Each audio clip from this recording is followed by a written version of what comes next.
Well, President Bola Tinubu assures citizens that there will be no increase in the pump price of petrol, otherwise known as premium motor spirit, stating that he is committed to maintaining competitiveness in the petroleum industry. In a briefing with State House correspondent, presidential spokesman Ajuri Ngelale says the president urges all stakeholders to remain calm and avoid premature conclusions following recent threats from the organized labor movement. Acknowledging shortcomings within the midstream and downstream sectors, President Tinubu affirms the continuation of the deregulation policy, asserting Nigeria's pump prices as the most cost-effective among West African neighbors. The president called for patience as the country navigates challenges and vowed to remain transparent about the issues, including foreign exchange liquidity owing to past mismanagement of the Central Bank of Nigeria. Mr. President wishes to assure Nigerians, following the announcement by the NNPC Limited just yesterday, that there will be no increase in the pump price of petroleum motor spirit anywhere in the country. We repeat, the President affirms that there will be no increase in the pump price of petroleum motor spirit. It is going to be available to everybody, all right, is the Presidential Daily Brief. This is what the NNPC supplies to the President directly for his personal viewing on a morning-by-morning basis. And he's releasing it to the public this morning for the sake of full disclosure and because he wants Nigerians to ensure that there's no need for panic at this time. We have enough fuel to supply the country. The country is wet with products and it will continue to be so. We also wish to affirm that the President is determined to maintain competitive tension within all subsectors of the petroleum industry. He is determined to ensure that our policy drawn up as well as policy implemented follows the cue that there will not be any single one entity dominating the market. The market has been deregulated. It has been liberalized, and we are moving forward in that direction without looking back. In the meantime, Ijaw national leader Chief Edwin Clark believes that officers from some parts of Nigeria control the Nigerian National Petroleum Company Limited, the NNPCL, and all its subsidiaries from a particular region. At the same time, the people that come from the oil-rich parts are being sidelined. According to Edwin Clark, the benefits of the resources coming from their region are not evident. All of this comes just as the hike in the price of petrol as a result of the removal of subsidy continues to bite harder, with crippling effects on the lives and livelihoods of Nigerians. NNPC is controlled by the Northerners. All the subsidiary companies are controlled by the Northerners. All the oil blocks go to the Northerners, the Easterners, and the Westerners. We don't have anything. It is only in Nigeria that the resources belonging to the people, which will make them comfortable and live a better life, are being exploited by other people outside the region. Then we are strangers in our own home. Well, let's speak with the man himself, Chief Edwin Clark, Niger Delta leader and former Minister of Information. Good to see you, and thanks for your time as always. And Chief Clark, but we understand you just wrote a book, but we'll come back to your book. Let's start off by speaking about some of the key things President Tinubu has said.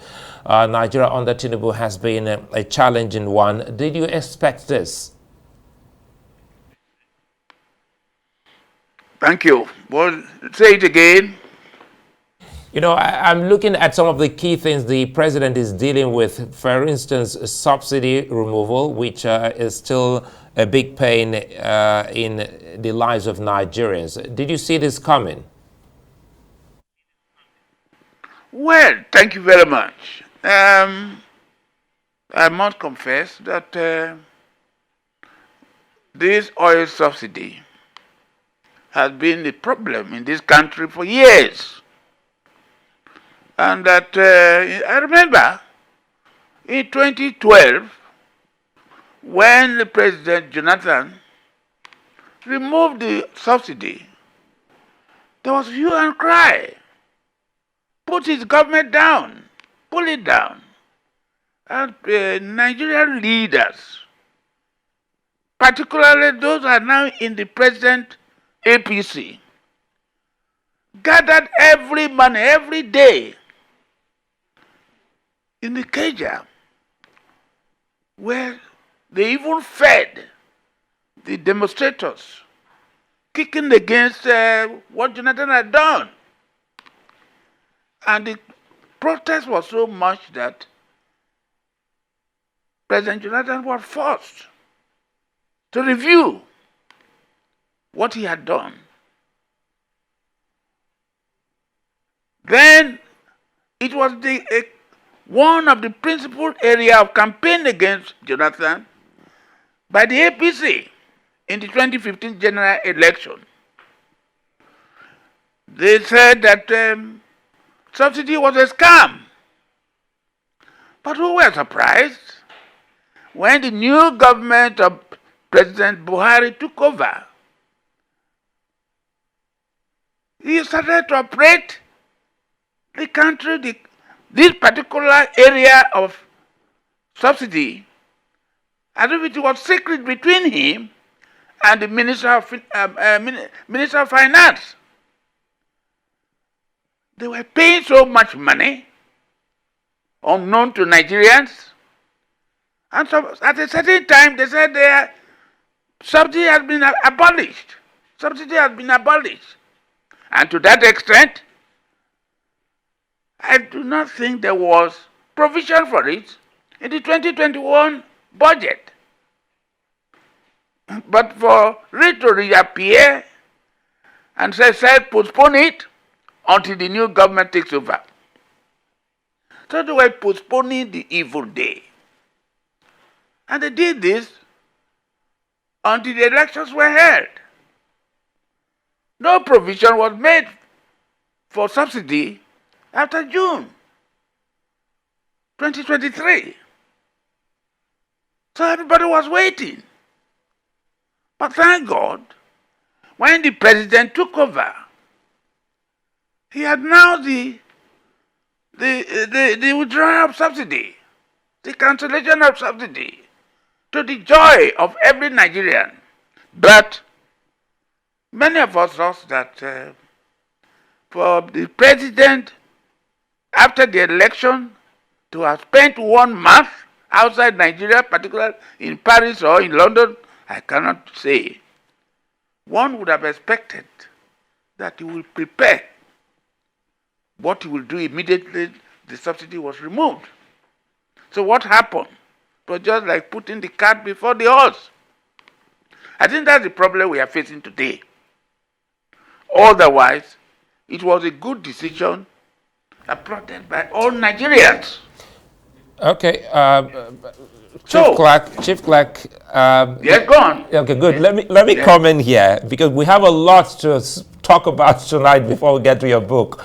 But quickly here, listening to you and in the spirit of healing, reconciliation, do you think the country and especially the government owe the former President Goodluck Jonathan an apology?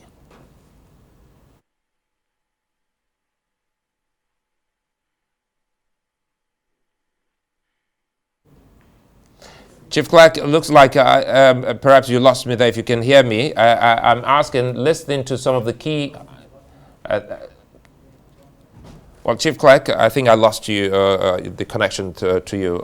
If you just joined us, my conversation tonight is with Chief Edwin Clark, former Minister for Information and in the country, and we're looking at state of the nation, quite a number of issues, and he's spoken about the Niger Delta, which he's still very much particular about the oil theft happening in the region, specifically also about the cleanup that should have happened in Niger Delta. He also spoke about resources. By the way, he has a new book, but that will be, we'll save that for last. But again, Chief Clark, I understand we're back with you. I lost you for a bit.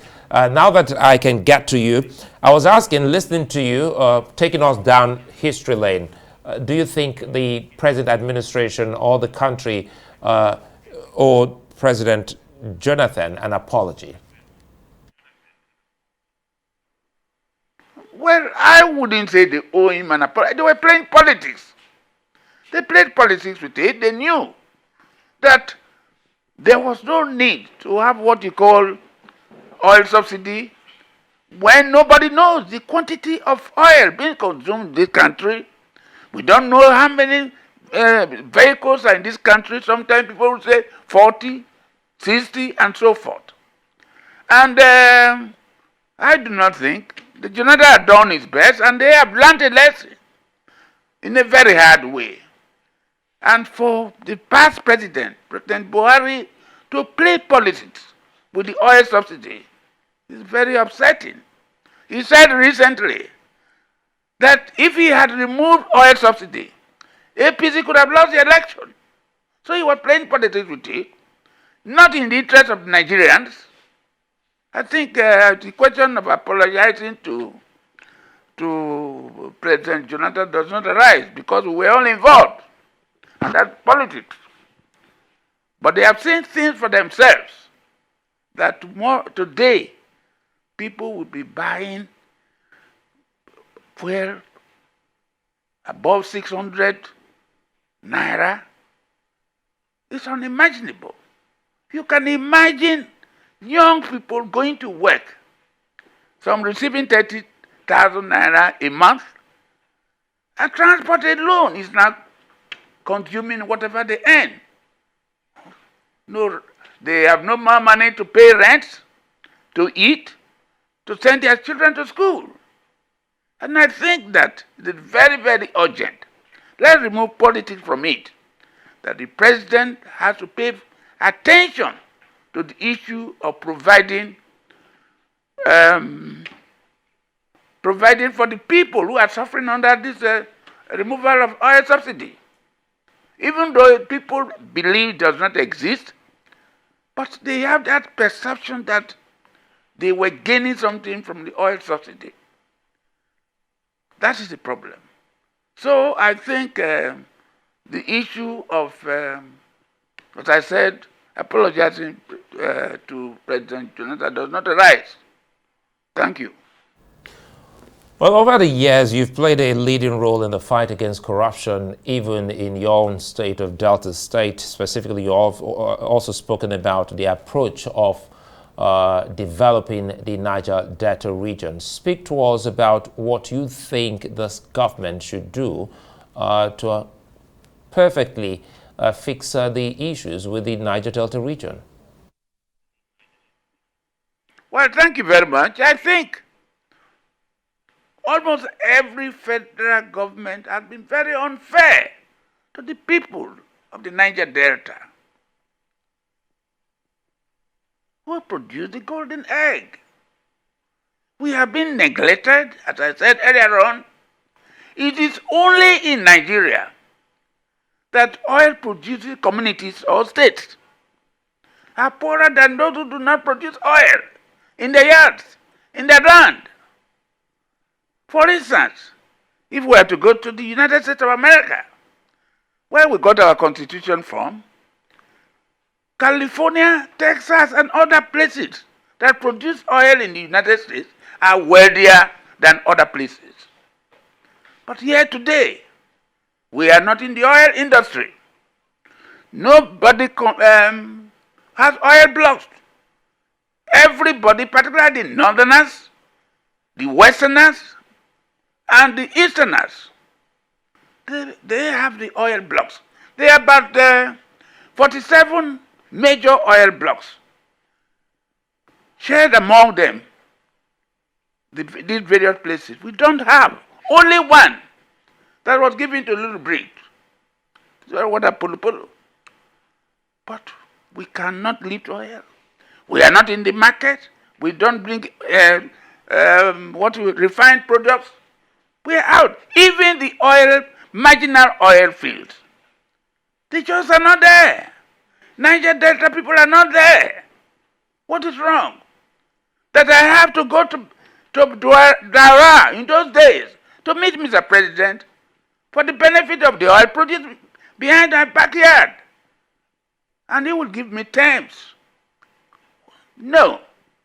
This would never happen between 1951, 53, and 60, when we got independent, even up to 66, when the coup took place. The Western Nigeria to which we belong to, and the Eastern region to which a part of the Niger Delta belong to, never benefited from the resources of this country. For instance, even in Western Nigeria, where we belong to, the Western Nigeria went solely from Israel to construct roads in the West. Those roads were never made in the Midwest, in our own area. The Cocoa House was built, the highest building in Nigeria. Today, we could not share the assets and the abilities of the old Western region. Were not shared. They said we did not produce enough resources in the Western region. So everything belonged to them. But what has happened today?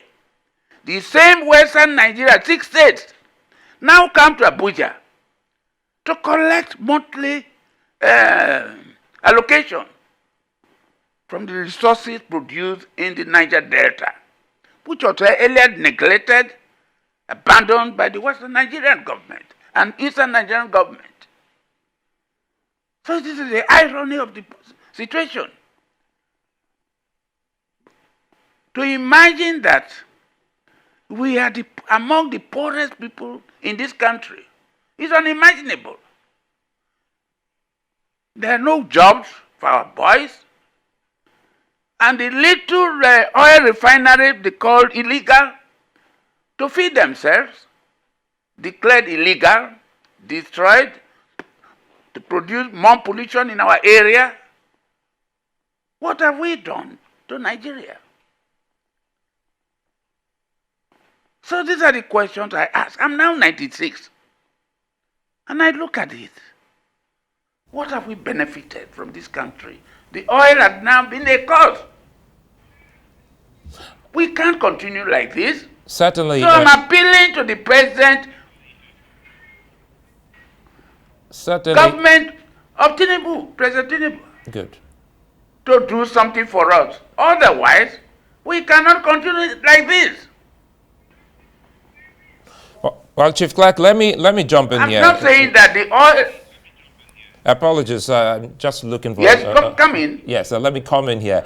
I want to take you back quickly because before you start asking President Tinubu to come in, share with us, if you don't mind, some of those terms that President Buhari gave to you that made it so impossible. When you met him in Daura, you said he gave you a list of terms to fixing the Niger Delta crisis. No, just by saying. I'm not saying that I went to Daura. I'm giving an example. That if I want to benefit from the oil being produced at my backyard, I must travel to Daura, far away in Katsina State, if I want to get it from Mr. President. Me, who come from the area where the oil is being produced, don't benefit from it. All the senior managers are from other parts of the country. We are being discriminated against. Let me cite a very small case. In 1983, there was a problem between the shell workers and our boys. What was happening? The oil company was taking divers and swimmers from other parts of the country to their places to work. Our boys said, no, we are natural swimmers, we are natural drivers, we can repair any pipelines under the water. But unfortunately, we were not there. During the fracas, 2 of them were killed, shot dead. And I have to participate to see that these bodies were recovered and there was peace in the area. What am I saying? Educationally, we are very backward. No, for instance, the 13% derivation provided by the federal government, which is being paid to our governors, they regard it as their personal money, as if it was part of their security fund. The people who produce the oil don't benefit from it. That is my case with the former governor of Delta State, where he received 1.7 trillion from the federal government. I got the facts from the Accountant General of the Federation. But we saw that he spent less than 300 billion on the oil producing communities. What happened to the balance? So I'm taking the case if that's the with case, the EFCC. Well, Chief Clerk, if that's the case, it then means that we have a situation. You have people from the region who also have impoverished the region. I would like to ask quickly here. I agree with you. Good. Have you met with President Tinubu on these matters? No, we have not. He has just taken office. We have not. And we will do that. We can't allow this to continue. Our boys are suffering. They have no school, no university, tertiary institution, apart from the Maritime University in Okrenkoko, which was started by our own people before the government took over. Take my state, for example. There are 4 universities owned by the state government. 3 of them are in one senatorial zone. We have none. Our bridges are not being completed. Look at the East-West Road, the most economically viable road in this country. It's not being developed. The Minister of Works, my friend Fachola, did not visit the Niger Delta throughout, and he did not do anything about roads in the Niger Delta. Today it is difficult for you to drive from Asaba to Ugele. Our Buhari has now become a dead town. We can't continue in this way.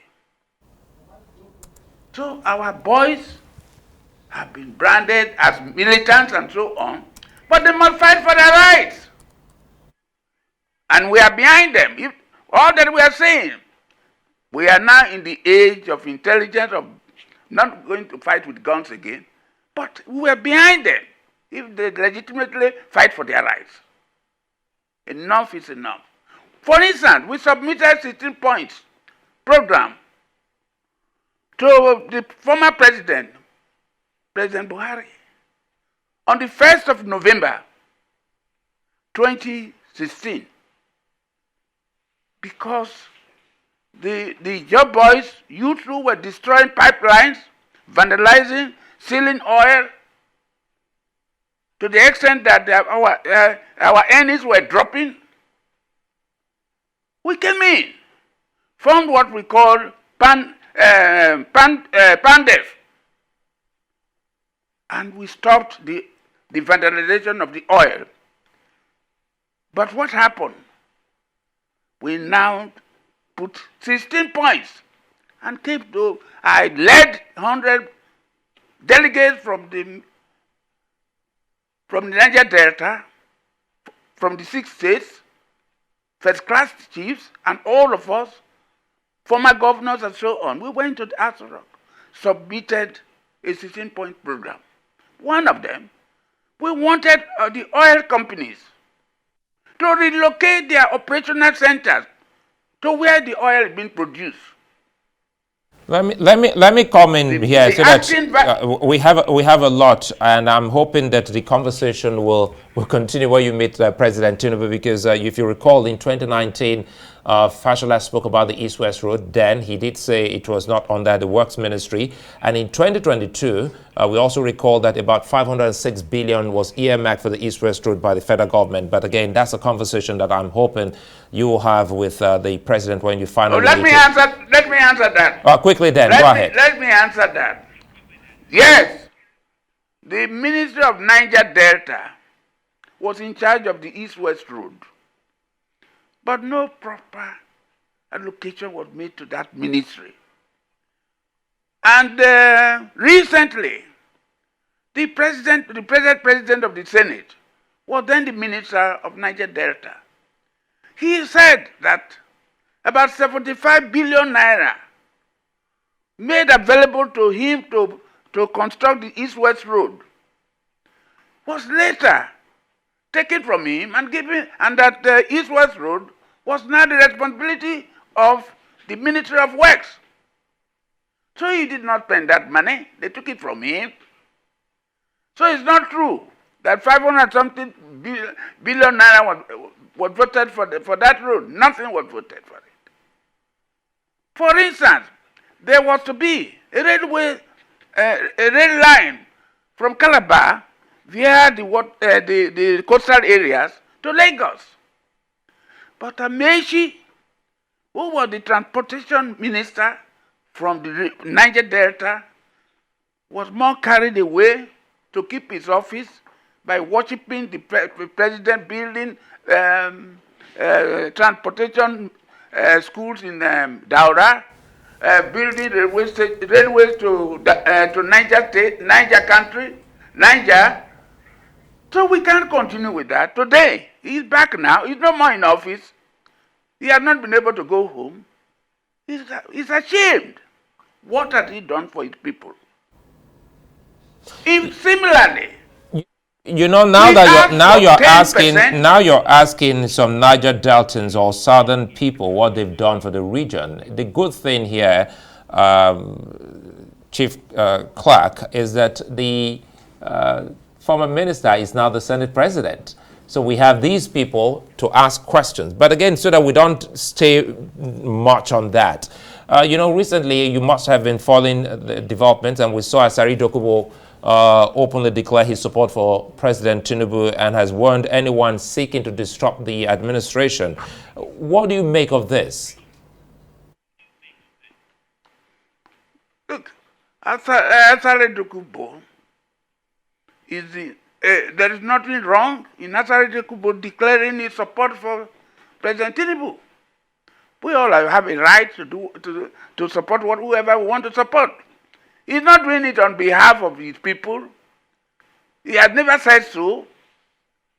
So what is wrong? Is he the only one who has declared his support for President Tinubu? So that's a non-issue. What is wrong about that? True, that is wrong. The issue, what is wrong there is also wielding weapons in his defense of the president. That's what people are asking. At your time, when you were Minister for Information, how would you have handled that? Listen, it doesn't require any comment from me. We are in this country. They are Asari Dokubo's boy. I don't know whether they carry guns, but let me say this. Herdsmen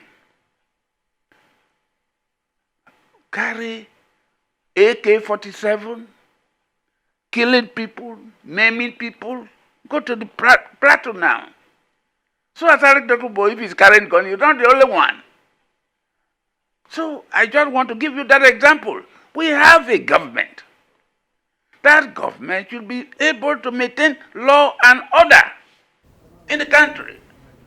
So whoever carried, recently they said the governor of the central bank ammunition were found in his house.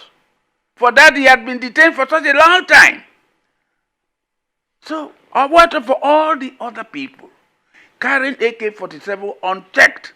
Is it Atari Dokubo's own that is more important, that is more dangerous? I think let us follow what is going on in the country. As we follow what is going on in the country, let's quickly come back to you. Your book, you wrote the book. It's good to see that smile on your face. What inspired this book? Well, look, as I said earlier on, my son, now 96, but I'm going to 97 by God's grace. And I have seen that I have put in services to my own country for 70 years, starting from as a pupil teacher and ending up as a senator, as a statesman, making statements. Some people believe I'm controversial. I'm only supporting my people. No, I believe in a country that we all belong to one country where everybody should be equal, where every citizen of Nigeria should have the opportunity to rise to whatever position he wants to.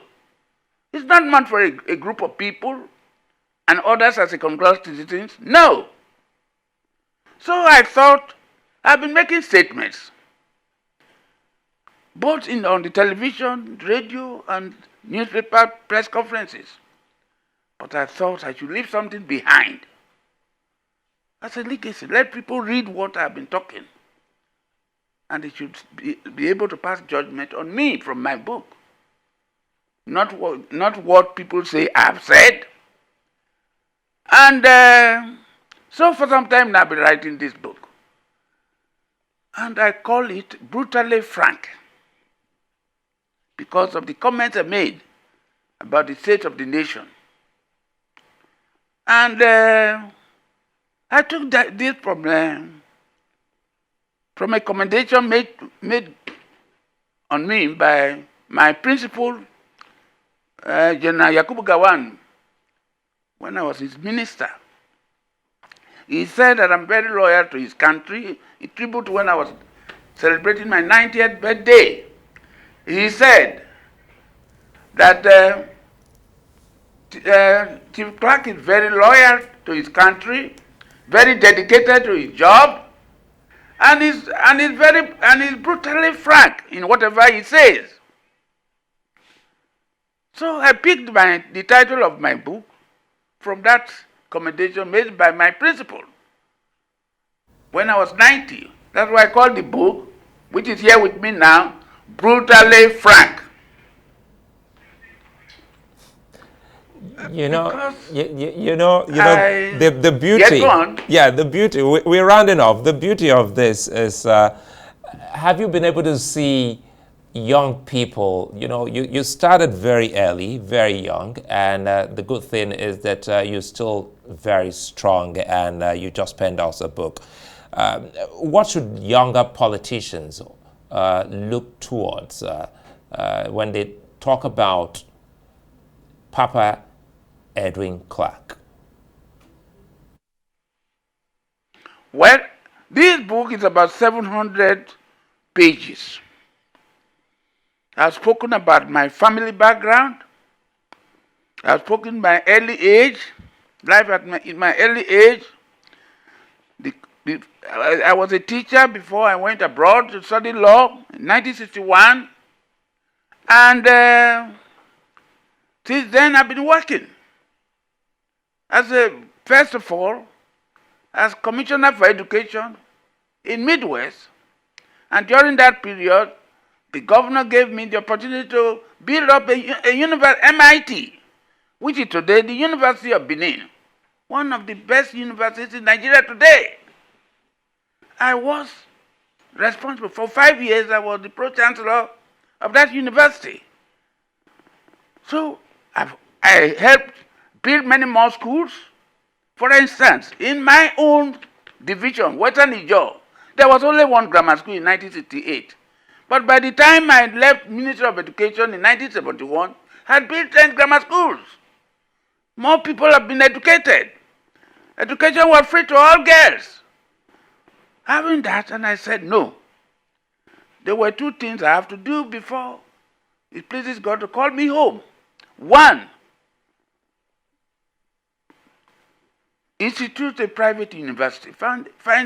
Establish a private university, Edwin Clark University, in my own home, bringing students from all over the country to my village. They stay in the hostel, and they learn together, and we grow up together. Has that happened? That is, I think, one of my legacies I left behind. Then the second one is to write this book. When is the book? When are you launching the book? When is the book launch? I'm launching the book is being launched on Thursday, 17th August 2023 at 11 a.m. at the International Conference Center with my principal, General Yakubu Gowon, as the chairman, and with the president of the Senate will give the keynote address. My general, I respect so much, General T.Y. Danjuma, will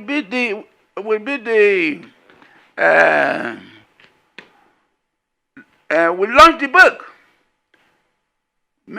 So I've been able to invite so many people in Nigeria. Please come and see what I've done for the past 70 years.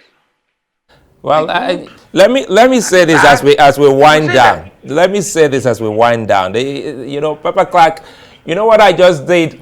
That's a free advert, which the chairman will pay for you. You understand? So it's a free advert. So we say, well done and thank you for all you've done for Nigeria, and not just the Niger Delta region, and thank you for being brutally frank. Thank you very much. Well, it's a fine place for us to live. Thank you very much. I pray that Nigeria will be a better place for us to live in. And when we are called home, the younger one will continue, because we must use the younger one.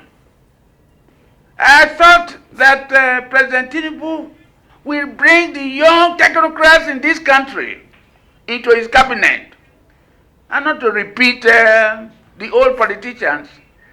I think that's where our problem has been. Well, so I pray that those who read my book will see what I've written about Nigeria. We all and I'm should very grateful read to your the chairman. book. Thank you. Thank you very much. All right, Thank you. God bless. I have just two people I call Papa Clark. The first is Edwin Clark, and the other is Robert Clark.